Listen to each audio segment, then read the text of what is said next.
17.8. Sa isang nakakabiglang kaganapan, hindi nakamit ni Jonas Sultan ang itinakdang timbang sa opisyal na weigh-in para sa kanyang laban kontra yan kay Katsuma Akitsugi ngayong July 13, 2025 sa araw ng Linggo, Pinas time.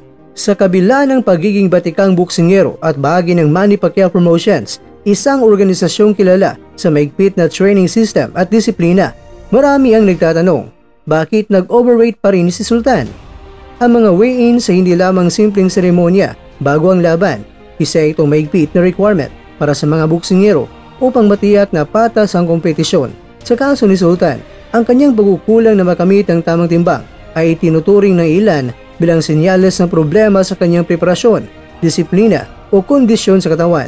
Gayunpaman, hindi rin ito dapat husgahan agad nang walang pagsusuri sa kabuuang konteksto sa kanyang training camp, personal na sitwasyon at mga elementong nasa labas ng kanyang kontrol. Kaya naman, narito ang opinyon ni Mr. Kwento sa mga posibleng mga dahilan ng pagka-overweight ni Sultan. Una, maikling abiso o late replacement. Isa sa mga posibleng rason ay ang posibilidad na si Sultan ay naging late replacement lamang.